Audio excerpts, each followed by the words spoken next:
Bien que la bombe ait creusé un cratère de 40 mètres de large sur 7 étages, elle ne fait pas s'effondrer la tour. Néanmoins, plus personne ne peut ignorer la menace que représentent des terroristes déterminés.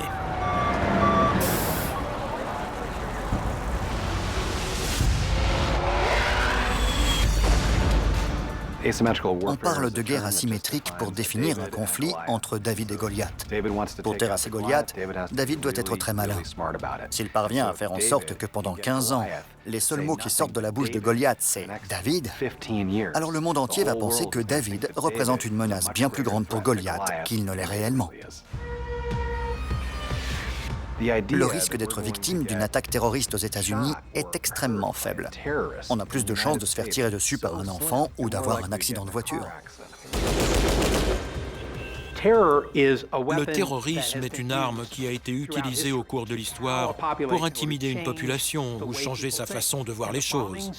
Et les attentats du World Trade Center en 1993 et 2001 avaient pour but de provoquer une réponse plus grande que l'énergie cinétique réellement déployée ou le nombre de victimes causées.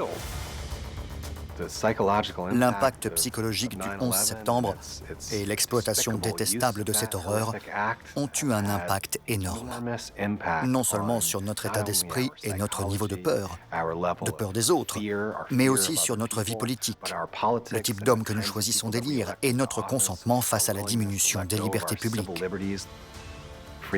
Dans une certaine mesure, nos libertés sont désormais menacées dans pratiquement tous les domaines à cause de cette peur du terrorisme.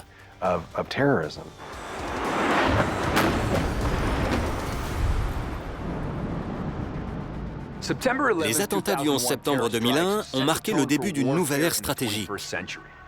Mais le XXIe siècle a aussi vu l'avènement de la guerre cybernétique. Une guerre différente que l'on mène sans bombes ni mitrailleuses. Et de nos jours, la plus grande menace pourrait provenir d'un individu isolé, mais déterminé, avec un ordinateur portable pour seul équipement.